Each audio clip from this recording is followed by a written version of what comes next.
Ladies and gentlemen, good morning. Welcome to the Baker Institute. First and foremost, I'd like to recognize a very special person who played an extraordinarily critical role in the Plaza Accord, and that's Paul Volcker. None of what we accomplished 30 years ago at the Plaza Hotel would have happened or could have happened without the support of a man whom history has shown was a great Federal Reserve chairman.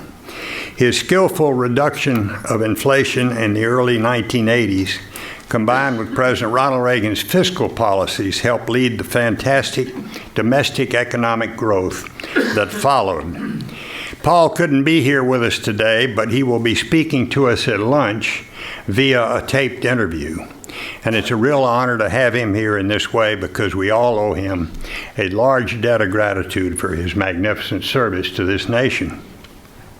Now, before I begin, I want to brag a little bit about this institute, if you'll permit me, and its founding director. I sometimes say founding director, but he is really the founding director. Hi, John. Ambassador Edward Derigian. Ed has led the institute since it opened in 1993, helping it become the 18th best think tank in the United States and the ninth best university-affiliated think tank in the world, according to a University of Pennsylvania ranking last year. Before then, he was the United States ambassador to Syria and then also to Israel, the only person ever to hold both of these positions. And I suspect if you press him, Ed will confess that the demands of adroit diplomacy on a college campus is much greater, perhaps, than it is in the Middle East. Those of you who spend your time in the academic arena know what I'm talking about. Fortunately, Ed's been successful in both arenas. I would also like to recognize several people here today with whom I worked 30 years ago on the Plaza Accord when I was Treasury Secretary. They include David Mulford, who was then Assistant Secretary for International Affairs and Assistant Treasury Secretary for International Affairs, and is now Vice Chairman of International Credit Suisse. Ted Truman, who was then the Director of the International Finance Division of the Federal Reserve Board of Governors and is now on a senior fellowship with the Peterson Institute for International Economics. Charles Dallara, who was then the United States Executive Director of the International Monetary Fund and is now Executive Vice Chairman of Partners Group Holdings. And Makoto Utsumi, who was then the head of the economics section of the Japanese Embassy in Washington and is now Global Advisory Board Chairman of Tokai Tokyo Financial Holdings. It's also a pleasure to see John Taylor here from Stanford, with whom I've worked through the years on economic issues and who has worked very closely with my colleague and friend George Shultz. Now, ladies and gentlemen, I want to talk to you briefly today about the lead up to the Plaza Accord, how we got where we did, what happened when we were successful in coordinating macroeconomic policy among the world's principal economies in the 1980s, and finally, the need for greater coordination in today's complex world. What happened 30 years ago at the Plaza in New York was in many ways, I think, a continuation of the type of international cooperation that had characterized global economics since the end of World War II. Remember that during the aftermath of World War I, American policymakers had pulled up the drawbridges, tried to insulate our country from economic problems elsewhere in the world. Essentially, they wanted to keep whatever growth they could generate right here for ourselves. But those policies did exactly the opposite of what they had hoped. International trade and capital flows dried up, and with them, economic growth. The isolationism and protectionism of that era in part actually helped cause the Great Depression and arguably set the stage for World War II. America's decision to stress economic cooperation 70 years ago was also part of our broader strategy to rebuild post-World War II economies, and by so doing, to foster stability, political stability as well as economic stability. Under American leadership, 44 nations signed the Bretton Woods agreements in 1944, setting up the International Monetary Fund and the World Bank. The dollar was pegged to gold, and other world currencies were pegged to that dollar. Soon thereafter, the General Agreement on Trade and Tariffs was put in place to promote free trade. These agreements provided a foundation for post-war global prosperity. By the time I became Secretary of the Treasury in 1985, we weren't worried about another Great Depression, even though we had gone through a terrible economic downturn only a few years earlier. The Reagan tax cuts and the Fed's successful war on inflation had set the American economy afire.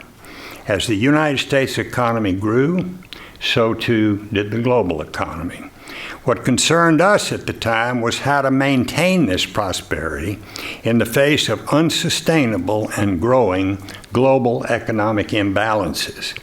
We were confronted with a vastly overvalued dollar when measured against other currencies, and a trade imbalance that favored the Japanese, the Germans, and other trading partners at the expense of U.S. manufacturers and exporters. Once again, we had a serious protectionist fever burning in Congress. It was difficult for our Republican administration to beat that back, especially since the House of Representatives was controlled by Democrats by a substantial margin. And it grew hotter each time Honda or Mercedes won another customer from the big three. Would we return to the failed go-it-alone policies of the Great Depression? We were determined to see that that didn't happen. And so we in Treasury concluded that the best way, and perhaps the only way, to solve these problems was to work more closely with the finance ministers and central bankers of other major economies. Item number one on our agenda was the dollar. For some years, relative world currency values had been set by the market. Whatever the market said, that's where they went. Sometimes they fluctuated wildly on foreign exchanges. This made it difficult, of course, for governments, for companies, and for investors to make long-range plans. A business could do everything right and then be ruined by a sudden overnight move in exchange rates. And the disparity between the strong dollar and weak foreign currencies gave foreign competitors a big advantage over companies in the United States. This contributed to our growing trade deficit and sparked demands for high tariffs, for import quotas, and for other protectionist measures. Of course, there's no practical way in which we could establish what might be the most effective solution to these problems, and that would be a global currency. A single global currency would make it easy to buy, sell, and invest in markets from China to Brazil with perfect confidence in the medium of exchange and with no currency risk as a result. But that, of course, couldn't happen. And so we decided to try to coordinate the underlying economic fundamentals of the major currency countries. And to be effective, we concluded we would have to do that with some regularity. And that process was begun, that's what started, when we did the Plaza Accord in 1985. My first stop in this effort at international economic policy coordination, frankly, was the White House. Because the White House is the home of the only decision maker in the executive branch of the United States government, for whom I had served for 4 years as his White House chief of staff. So I was in a position to go to President Reagan without anybody else knowing about it other than the chief of staff who replaced me, who had been his Treasury Secretary. Get his approval so we could move. And if we had put this through the normal bureaucratic processes, this could never have happened. There would have been a leak, or people who opposed the idea would have sabotaged it. So had I not had those 4 years as Reagan's chief of staff, there would have been no Plaza Agreement.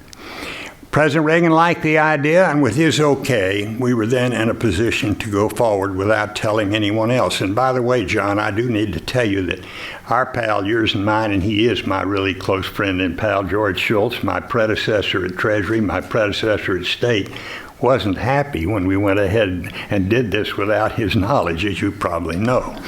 Anyway, a leak could have destroyed the effectiveness of what we were planning, so we wanted to make sure that there were no leaks. We also needed the support of the Federal Reserve and Chairman Volcker, who had been on record since early 1985 in favor of correcting the problem of the overvalued dollar. He too, of course, liked the idea. We then made secret contacts, and this was perhaps the hardest thing we had to do. We made secret contacts with the finance ministries of the 4 other major currency countries: Germany, Japan, the United Kingdom, and France. There was predictable skepticism for some time. But as the summer of 1985 wore on, these finance ministries began to realize that we were quite serious about what we were discussing with them. Our leverage with these foreign countries and other finance ministries, of course, was that if we didn't act first, the protectionists in Congress would throw up trade barriers, and there was a serious risk of that. Automakers and other industries were pounding the desks at the White House, at Treasury, and at the Congress, demanding that something be done to save them from foreign competition. I never will forget the heads of all the big 3 automakers coming in to see me at Treasury and saying, you have to protect us. We're getting killed here by Japanese and Korean imports and so forth. And I'd say, fellas, you're at the wrong white building. It's the white building across the street that you need to go to and talk to the Gipper. Well, they went over there and talked to the Gipper, and he said, we're not going to protect you. You need to pull up your bootstraps, and you need to downsize and streamline and get competitive. And guess what? They did, and became the most efficient automobile manufacturing companies in the world. But it was because President Reagan would not give them protection.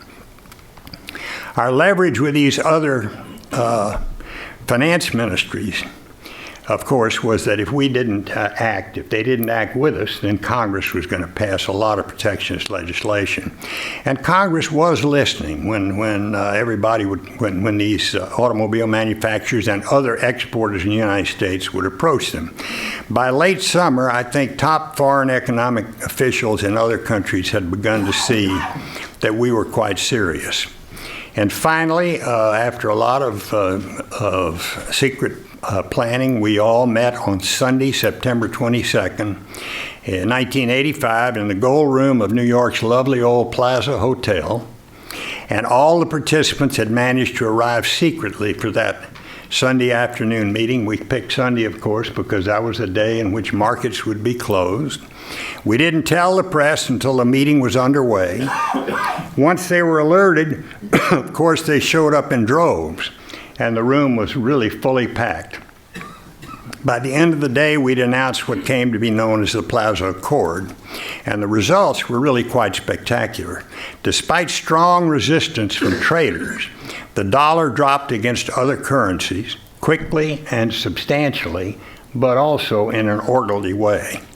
But the Plaza was really about more than just currency adjustments. It also established the practice, for a while at least, of multilateral economic policy coordination. Among other things, the United States undertook to control its fiscal deficit with the Gramm-Rudman-Hollings Act, which did slow the rate of growth of federal spending, although frankly it didn't go nearly far enough. Japan agreed to stimulate domestic demand and open its borders to more imports. And Germany said it would reduce the size of its public sector and remove excessive regulations that inhibited labor and capital markets. Importantly, all signatories promised to fight protectionism. And that was an important commitment, and each and every one of the participants at the Plaza made good on that. In time, concerns grew that the dollar might have fallen too far. A lot of people, I remember former Prime Minister and former Finance Minister Takeshita of Japan telling me at one point, he said that he kept seeing it go. He said, this is the level we said we were going to reach. Well, we reached that level, and we kept going. And we did. And so then we met again at the Louvre in Paris. And we agreed on something that we call the Louvre Accord of February 22nd, 1987. The Plaza was a one-time agreement to deal with a specific set of circumstances, but the Louvre Accord was much more ambitious. This was an agreement by the major currency countries to institutionalize the process of coordination of economic policies to stabilize world currencies within an agreed but unpublished set of ranges. Like the Plaza, it too also worked, but only for a while. By 1987, the U.S. current account deficit, which the Plaza communique had cited as evidence of trouble in the global economic system, had begun to fall. In 1991, it reached zero. Now, talk in Congress about erecting trade barriers never completely died away, but it did subside. The Reagan economic boom continued, and the world economy grew with it. Of course, multilateral coordination of economic policy is very difficult politically for each and every one of the countries involved, because they have to take action that's politically difficult. After I left Treasury in 1988, the process continued for a short time, and then it fell dormant. In President Clinton's second term, Robert Rubin briefly revived it to successfully deal with the East Asian economic crisis. Otherwise, and I think very sadly, the process largely ended with the Reagan administration. Now, admittedly, the circumstances today would make it much more difficult to achieve this goal than it was 30 years ago. When we reached the Plaza Accord, we were dealing with the countries of the G5, France, Germany, Japan, the United Kingdom, and the United States. Today, that group has become a G20. Much tougher. Furthermore, China has emerged as a global economic powerhouse. Still, I would submit to you that there are some substantial similarities between then and now. The U.S. current account balance today is about 2.7% of GNP, a big drop from where we stood in 2005 when it was 6.5%. Nevertheless, it is at about the same level it was in 1985 when we were so worried. Further, the global economy has not fully recovered from the crash of 2008, much as it had not fully rebounded in 1985. Our growth in the United States today is steady but unspectacular. Europe as a whole is growing, but growing very slowly. And the recent problems with China's stock market and that government's failed efforts to correct them, I think, foreshadow possible future economic distress. And so, ladies and gentlemen, I submit that we definitely should embark once again upon a sustained, regular, and comprehensive effort to coordinate international economic policy. We really ought to give it a try. Yes, we are living in a new economic world with a lot more players, with more complex markets, and with gigantic capital flows. But I don't think that's any reason not to make the effort. We ought to make the effort. But it, importantly, is going to require leadership. Leadership's tough. Sometimes it's hard to find. It's going to require leadership. But if we want to maximize long-term growth, if we want to minimize the risk of protectionism, if we want to create greater stability in foreign exchange rates, then we really ought to learn from our experience with the Plaza and work to the extent that we can consistently and in a regularly sustained way to coordinate the countries of the world's macroeconomic policies, particularly the major currency countries of the world. Obviously, as I said, that will require leadership from many countries, but most of all, it's going to require leadership from the United States of America. We are still, after all, the world's largest economy and the continuing home of the de facto reserve currency of the world. Thank you all for being here this morning. We really appreciate it. We hope you enjoy the program.